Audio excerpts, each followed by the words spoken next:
እንዴት ናችሁ ተመልካቾቻችን? ሳምንታዊው ዓለም ሸማች ፕሮግራማችን ጀምሯል። ዓለም ሸማች ፕሮግራማችን እንግዲህ የተለያዩ መረጃዎችን ነው ወደ እናንተ የምናደርሰው። የዛሬ ፕሮግራማችን ሁለት ጉዳዮችን ነው ወደ እናንተ የምናደርሰው። የመጀመሪያው ጉዳያችን እንደምትመለከቱት በጋራጅ ውስጥ ነው የሚገኘው። እንግዲህ የተለያዩ ዘመናዊ መኪኖች ወደ አገራችን እየገቡ እንደሆነ ይታወቃል። ከዚህ ጋር ተያይዞ ጋራጆቻችን በከተማችን የሚገኙ ምን ያህልስ አድገዋል፣ ቴክኖሎጂ ጋር ምን ያህል አብረው እየሄዱ ነው የሚለውን አገልግሎት አሰጣጣቸውን በተለያዩ ቦታዎች እየተዘዋወርኩኝ ከኤሌክትሪክ መኪኖችም እንዲሁም ደግሞ ከነዳጅ መኪኖች ጋር ተያይዞ ያለውን አገልግሎቱን ወደ እናንተ የማሳይ ይሆናል። ሁለተኛው ጉዳያችን ደግሞ ባልደረባዬ ሲሳይ ወርቁ ከነዳጅ ጋር በተያያዘ አንድ ፕሮግራም አላት፣ እሱንም የምንመለከት ይሆናል። አሁን እንግዲህ አንድ የኤሌክትሪክ መኪና ብቻ ጋራጅ ተገኝቻለሁ። እዚሁም ደግሞ የተለያዩ ቦታዎችን ወደ እናንተ አሳያለሁ። አብራችሁ ቆዩ። ሰላም። እሺ ሰላም፣ እንዴት ነህ? አለን። ሰላም ነው አለን። እንተዋወቅ እስቲ። እሺ ስሜ ዮናታን ሲሳይ ይባላል። በግራሪቪ የቴክኒካል ክፍል ኃላፊ ነኝ። በአሁኑ ሰዓት የኤሌክትሪክ መኪኖች ተቀባይነት እያገኙ ነው። ካለውም ሁኔታ ከነዳጁም ካለውም ሁኔታ ሰው ደግሞ እየለመዳቸው ሲመጣ ያላቸው ፐርፎርማንስም በአጠቃላይ ሁኔታ በደንብ ተቀባይነቱ እየሰፋ ነው ያለው የኤሌክትሪክ መኪና። እዚህ ጋራጅ ውስጥ ያው የምንሰጠው በዋነኝነት ቤዚክ ሰርቪስ አገልግሎት እንሰጣለን። የኤሌክትሪክ መኪናም እንደ ሌሎች መኪኖች ሰርቪስ ታይም አላቸው። በሰርቪስ ታይማቸው መሰረት አጠቃላይ ሲስተማቸው፣ የባትሪ ሁኔታቸው፣ እግራቸው ሁሉ ነገር ቼክ ተደርጎ በየ10,000 ኪሎ ሜትሩ ወይም በየአመቱ አንዴ የአብዛኞቹ በዛ መሰረት ነው ሰርቪስ ይደረጋሉ። ከዛ ውጪ ጊዜያቸውን ጠብቀው ሶፍትዌር አፕዴት ይፈልጋሉ። አጠቃላይ ሲስተማቸው በየጊዜው እያሻሻላቸው ስለሚመጡ የሃይ ቮልቴጅ መስመሮች በየጊዜው ቼክ መደረግ አለባቸው። የባትሪ ጤንነታቸው መታየት አለበት። በዋነኝነት ከምንሰጣቸው አገልግሎቶች አንዱ የፋስት ቻርጀር አገልግሎት እንሰጣለን። ለእኛም እንጠቀማለን፣ ለከስተመሮቻችንም የፋስት ቻርጀር አገልግሎት እንጠቀማለን። እዚህ ጋር ስቴሽኑን የፋስት ቻርጀር ስቴሽን እዚህ ጋር ተክለናል። እዚህ ጋር ይሄኛው ኤሪያ ደግሞ በተለያዩ ችግሮችና ከሶፍትዌርም ከመካኒካልም ከሃርድዌርም ችግር ካለባቸው መኪኖች የምንሰራበት ኤሪያ ነው። አሁን በአሁኑ ሰዓት እየሰራንበት ካሉ መኪኖች መካከል ይሄኛው ቮልስዋገን ID6 ነው። በአደጋ ምክንያት ደርሶበት ባትሪ ላይ ባለ ችግር ባትሪ ላይ እየተሰራ ነው ያለው። ሰርቪስ ቅድም እንዳልኩሽ በየ10,000 ኪሎ ሜትር ወይም በአመት አንዴ የሚመከረው። ከቆይታ አንጻር ምን ይመስላል በፊት የነበረው የጋራጅ አገልግሎትና አሁን ላይ? እንግዲህ የተሽከርካሪዎች አንዱ የቴክኖሎጂ መገለጫዎች ናቸው። ድሮም በነበረው ሰዓት የራሳቸው ቴክኖሎጂ አላቸው። አሁን ደግሞ በጣም ሃይቴክ የሆኑ ቴክኖሎጂዎች ተሽከርካሪዎች ይዘው የመጡ ነው። በሀገራችን ላይ በብዛት የምንመለከታቸው ኤሌክትሪካል መኪኖችን ማንሳት ይቻላል፣ ሃይብሪድ መኪኖችን ማንሳት ይቻላል። አሁን ደግሞ ሌሎች ቴክኖሎጂዎች በዓለማችን ላይ የመጡ የተመለከትን ነውና እንግዲህ አሁን እኛ ቴክኖሎጂ ምንድነው አንዱ የስራው አካል ብለን ነው የምንወስደው። ምክንያቱም ተሽከርካሪ በውስጡ ቀላሉ እንደ ከውጭ እንደምታው አይደለም። በውስጡ ብዙ ቴክኖሎጂ ያቀፋቸው ነገሮች አሉ።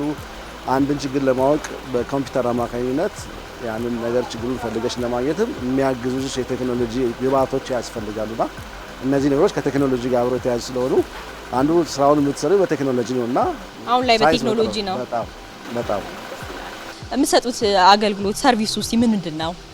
እኛ እንግዲህ የተለያዩ ስራዎችን አገልግሎት እንሰጣለን። ለምሳሌ አንድ ከስተመር መኪናዎችን መግዛት ከፈለገ የመኪናውን ጤንነት እንፈትሻለን። መኪናው ያለበትን ሁኔታ እናያለን። መኪናው ለግዢ ብቁ ነው አይደለም የሚለውን ነገር ሀሳብ እንሰጣቸዋለን። መኪናው ላይ ያለውን ብልሽቶችንም ደግሞ ሊስት አድርገን ሰዎቹ ሻጭና ገዢ እንዲገበያይባቸው እንዲነጋገርባቸው በዋጋ ደረጃ የሚሰሩ ስራዎች ካሉ አውጥተን እንሰጣቸዋለን። በፊት ከነበረውና ዘንድ አሁን ላይ ያለውን እስቲ ልዩነቶችን ልትነግረኝ? በጣም የተለያየ ነው። ድሮ በነበረው የድሮ መኪኖች እንደሚታወቀው በአብዛኛው ኮምፒውተር ጋር በተያያዙ ነገሮች የምትፈትሽባቸው የምታይባቸው ነገሮች ናቸው። በማኑዋል የሚሰሩ ስራዎች የነበሩ ናቸው።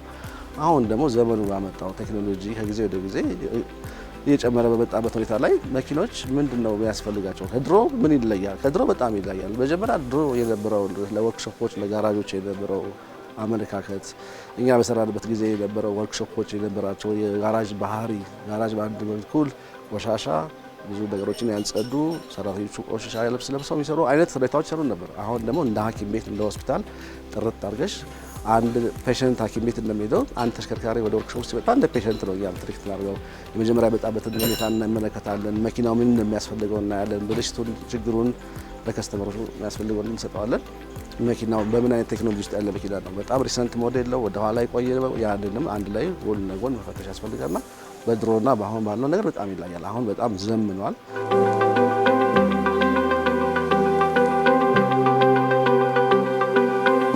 ተመልካቾቻችን እንግዲህ የተለያዩ ጋራጆች ዞር ዞር እያልኩኝ ቆይታ እያደረግኩኝ ነው። የሲሳይ ወርቁ ያዘጋጀችልን መሰናዶ አይተን ተመልሰናል። አጠገቤ እንግዳ አለ፣ ከሱ ጋር ቆይታ አደርጋለሁ። አብራችሁን ቆዩ። ጋራጅ ውስጥ ነው ያገኘው። ለምን ነበር የመጣው? መኪናዬ ሰርቪስ ለማድረግ ነበር የመጣሁት። ጥሩ ሰርቪስ አግኝቻለሁ። ኦልሞስት 2 ሰዓት ነው የፈጀብኝ። ብዙ ጊዜ እዚህ ነው ሰርቪስ የማስደርገው።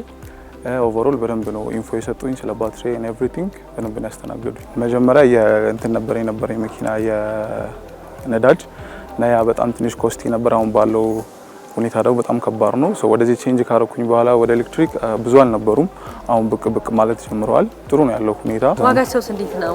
እንዴት ትመለከታለህ? ዋጋቸው በጣም ፌር ነው። በተለይ ፌር ነው ኦቨርኦል። እኔ በጣም ተመችቶኛል። በየአመቱ ሰርቪስ ታስደርጋቸዋለሽ። በስትክክል ከተጠቀምሻቸው ከዛኛው ይልቅ በደንብ ነው የሚያገለግሉት።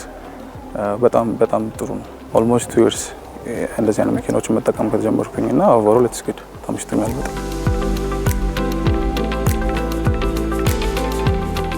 ተመልካቾቻችን እየተከታተላችሁ የምትገኙት እንግዲህ የዓለም ሸማች ፕሮግራም ነው። በዛሬ ዓለም ሸማች ቆይታዬ የተለያዩ በከተማችን የሚገኙ ጋራጆች ጋር ቆይታ እያደረኩኝ ነው እንግዲህ የምገኘው። አሁን ደግሞ በከተማችን የሚገኙ ሌላኛው ጋራጅ ተገኝቻለሁ። እዚህም እንግዳለኝ፣ ከሱ ጋር ቆይታ አደርጋለሁ። አብራችሁን ቆዩ። ሰላም ሰላም፣ እንዴት ነሽ? እግዚአብሔር ይመስገን ደህና። ሰዎች ዳሽቦርድ ላይ የተቀመጡ ነገሮች ሁሉም ምልክቶች አብዛኞቹ ኦልሞስት 90% ለድራይቨር ነው የተቀመጡት። ድራይቨሩ ሲነዳ እየተመለከተ መኪናው ላይ ምን ሁኔታ እየተከወነ ነው እንዳለ እያየ መንዳት አለበት። ስለዚህ ያ ምልክት ሲያበራ እያንዳንዱ የምልክቱን ትርጉም አንደርስታንድ አድርጎ ገብቶት ከቴክኒሻን ጋር ደውሎ መኪናውን ማቆም ካለበት ያቆማል በቦታው። መኪናው በክሬን ተነስቶ ይመታል። ካልሆነ ደግሞ መኪናው ምን ማድረግ እንደሚገባው ለምሳሌ የጎደለው ዘይት ከሆነ ልንነግረው እንችላለን። ማንበብም ይችላል። ይሄ ማድረግ ይችላል። በነገራችን ላይ የሚገርምሽ ለትራክም ይሰራል፣ ለማሽነሪዎችም ይሄ ነገር ይሰራል። በተለይ ትራኮች ላይ አንዳንድ ከባድ አደጋዎች ሊደርሱ የሚችሉት ለምሳሌ አሽከርካሪው መኪናው ንፋስ ጌጁን ካልተመለከተው ንፋሱን በልና 12 የነበረው ንፋስ ወርዶ 4 ምናምን ከወረደ ፍሬን አይዝለትም። ካልያዘ መኪናውን መቆጣጠር አይችልም። ከዛ ከባድ አደጋዎች እንመለከታለን። ስለዚህ ትንሽ መኪና የሚነዳ ትልቅ መኪና የሚነዳ ማሽነሪዎችን በጣም ኤክስፔንሲቭ ማሽነሪዎችን የሚነዳ ዳሽቦርዱ ላይ ያሉ ምልክቶችን በአግባቡ አስተውሎ ትርጉማቸውን ገብቶት የሚገባውን ጥንቃቄ ማድረግ አለበት።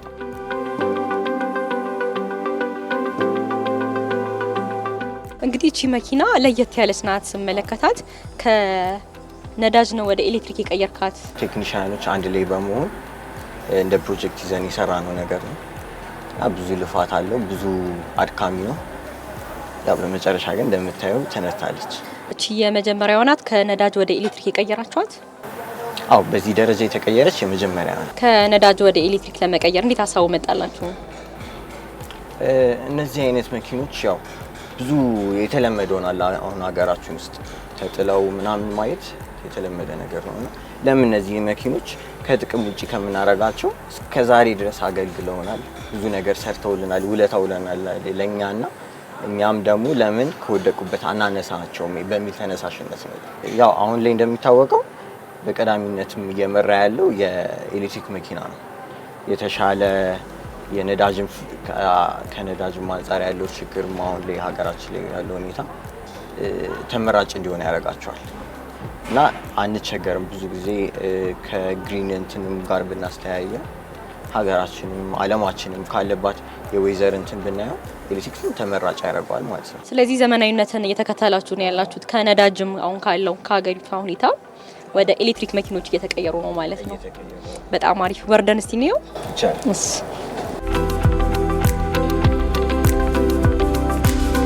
ሞተር ኮንትሮል ዩኒቱ በኤሌክትሪክ ቀየረ ነው ባትሪ ገጥመንለት። ከዛ በኋላ ከሴፍቲም አንጻር ከተርማል ማኔጅመንት ከነሱ አንጻር ብዙ አይነት እንትኖች ኤሲ ኮምፕረሰር ከኤርባግ የተያዙ ሲስተሞች እነሱን እየገጠምንበት ነው ያለው። አሁን ላይ ቆንጆ ነው። ከሴፍቲ አንጻርም ንጽህናውን እንደምታዩ ነው። ከማሽነሪም የተሟላ ነው። ከሙያም አንጻር የተማሩና ውጪ የቆዩ ናቸው በብዛት ያሉት ልምድም እንዳለ። አሁን ደግሞ በትምህርትም የታገዙ ናቸው። እቃ ዲያግኖስ አድርገው ለምሳሌ ኤሌክትሪክ ሲስተሙ ማሽን አላቸው። ኦልሬዲ እዛ ላይ ያሉት ፎልቶቹን ያያሉ። ከፎልቶቹ አንጻር ያለውን ደግሞ እዛው ኢሬዝ እያደረጉ እንትኑን ምን እንዳለበት ችግሩን ይነግሩናል ማለት ነው። ብዙ ጊዜ ማለት የምፈልጊውን አይነት የጋራጅ አገልግሎት አታገኝም ብዙ ቦታ። አንዳንዴ በልምድ በምንም ይሆናልና ኖርማሊ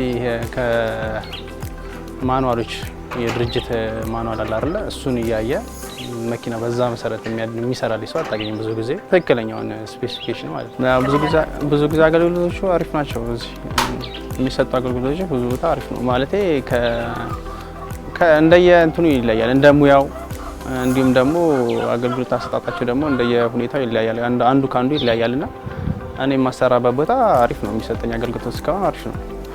5 ዓመትም የቆየሁትም በአገልግሎቱ ምክንያት ነው እንጂ ብዙ ጋራጆች ይኖራሉ፣ ብዙ አማራጮች ይኖራሉ። አሁን ያን ከሩቅ ቦታ ከቃሊቲ ምናምን ድረስ ነው የምመጣውና በአገልግሎቱ ምክንያት የሁሉ ሀገር አቋራጭ የምመጣውና ደስተኛ ነኝ። እንደ እቃ ዋጋ ይለያያል። ለምሳሌ መኪናሽ ላይ አንድ ሜንቴናንስ ብትሰሪ ለምሳሌ አንድ መኪና ኢንጂኑ ተበላሽቶ ቢመጣ የኢንጂን ኮስት ሃይ ናቸው። ከ300 እስከ 400 ሺህ እስከ 500 ሺህ የሚወጡ ኮስቶች አሉ። ኖርማል ሰርቪስ ጥያቄ ሲኖርሽ ደግሞ የሰርቪስ ጥያቄዎች ለምሳሌ በጋዝ ቢሰራ ወይ በቤንዚን ቢሰራ መኪና ከሆነ ከ5 እስከ 10 ሺህ እስከ 15 ሺህ እስከ 20 ሺህ ብር ኮስቶች የሚያደርጉ አሉ። ያ በሰዓቱ እንደ ዋጋው ልዩነት ይጨምራል። ስፔር ፓርቶች ዋጋቸው የራሳቸው ዋጋ ይኖራቸዋል። የእጅ ዋጋም የራሱ ዋጋ ይኖረዋል። ስለዚህ የሚመጣው ክላይንት በሰዓቱ ያለውን ከረንት ኮስቱን አውቆ መጀመሪያ ያንን ነገር ራሱ ሬዲ መሆኑን እናስረዳቸዋለን። ምክንያቱም የመለዋጫ ዋጋዎችም የራሳቸው ጥያቄ ስለሚኖራቸው ከጊዜ ወደ ጊዜ የራሳቸው ዋጋ ጭማሪ ስላላቸው የሌበር ኮስቶችም አንድ ላይ ኢንክሉድ ተደርጎ ይሰራሉ። አንዳንድ ክላይንቶች ዋጋ ይጠይቁሻል። ለመኪና አይነት ሰርቪስ አመጣለሁ ምን ያስፈልገዋል ኮስቶቹ ውስጥ ይሉሻል። ያንን እናስረክባቸዋለን፣ እንሰጣቸዋለን። ይሄ የሚቀይሩ ፓርቶች ካሉ መኪናው ላይ ያለውን ችግር በሙሉ ሊስት ከተደረገ በኋላ ሌበር ኮስት ይሄ ነው፣ ፓርት ኮስት ይሄ ነው፣ ይሄንን ነገር አፎርድ ማድረግ ይቻላል ወይ ብለን እናማክራቸዋለን። በዚህ መንገድ ነው ከክላይንቶቻችን ጋር የምንነጋገረው። የማስተላልፈው ለአሽከርካሪዎች፣ ለመካኒኮችና ከዛ ደግሞ ጋራጅ ውስጥ እንደዚሁ ያለ የጋራጅ ባለቤቶች ምናምን ውስጥ ነው። ሶስቱ ለአሽከርካሪዎች የማስተላልፈው ምናልባት ትናንትና በአጋጣሚ ዝናብ እየዘነበ ነበር እና ከሰዓት በኋላ እኔ የተወሰነ እንቅስቃሴ እያደረኩኝ ብዙ መኪናዎች ሲጋጩ እመለከታለሁ እና አብዛኛው መኪና ሲጋጭ ያስተዋልኩት ምንድን ነው መኪና በጣም ሞደርን ሆኖ ውስጡ ፎግ ይዟል። መኪና ፎግ ይዟል ማለት አሽከርካሪው ይሄ መኪና ዲፎግ ማድረጊያ እንዳለው አያውቅም ማለት ነው። ስለዚህ መኪኖቻችን ላይ ያለውን እያንዳንዱን ፊውቸር አንደርስታንድ አድርገን መኪኖቻችን በአግባቡ መጠቀም፣ ከዛ ይሄ ቪዚቢሊቲ ካለ አሽከርካሪው ዙሪያው የሚመለከት ከሆነ ጭጋግ እንኳን ቢኖር በቀላሉ ከጎን ያለውን ተሽከርካሪ እያየ በስርዓት ማሽከርከር ይችላል። የትራፊክ አደጋ አይደርስም፣ ካልደረሰ መንገድ አይዘጋጋም። የሚበላሸው ስፔር ፓርት በውጭ ምንዛሬ የሚመጣ ብዙ የሀገር ኢኮኖሚ ማዳን እንችላለን። ስለዚህ በጣም አብዛኞቹ መኪኖች ፊት ለፊት ሲጋጩ አትመለከቸው፣ ከጎን ሲነካኩ ነው የምትመለከቸው። ማለት ሳይዱን በደንብ አለማየት ማለት ነው። ስለዚህ መኪኖቻችን ላይ ያለውን እያንዳንዷን ፊውቸር የፍሬን ሲስተሙን አውቶማቲክ፣ አሁን ለምሳሌ መኪኖቹ ፍሬን አንቺ መያዝ ላይ ጠበቅ ይችላል፣ ራሱ ሆልድ ሊያደርግ ይችላል። ብዙ ነገሮች አሉ። አሁን በጣም ሞደርን መኪኖች ናቸው ያሉት እና ስለዚህ አሽከርካሪው የሚጠቀምበትን መኪና በደንብ ቢያውቀው፣ ባጭሩ ሳያውቀው ባያሽከረክረው መልካም ነው። ተመልካቾቻችን እንግዲህ ለዛሬ የነበረን የዓለም ሸማች ቆይታችን ይህን ይመስል ነበረ። እንግዲህ በተለያዩ ቦታዎች ዞር ብዬ እንደተመለከትኩት በፊት ከነበረበት ትልልቅ ለውጦች እየመጡ ተመልክቻለሁ። የነዳጅ መኪና የነበሩት ወደ ኤሌክትሪክም እየተቀየሩ ዘመናዊነቱ እያደገም እንደመጣ ተመልክቻለሁ። ለዛሬ የነበረኝ የዓለም ሸማች ቆይታዬ ይህን ይመስል ነበረ። ፕሮግራሙን ወደ እናንተ ሳደርስ የነበርኩት እኔ ነጻነት ባደግ ነኝ። ሳምንት ደግሞ በሌላ መሰናዶች ዳግም እንገናኛለን። መልካም ሳምንት።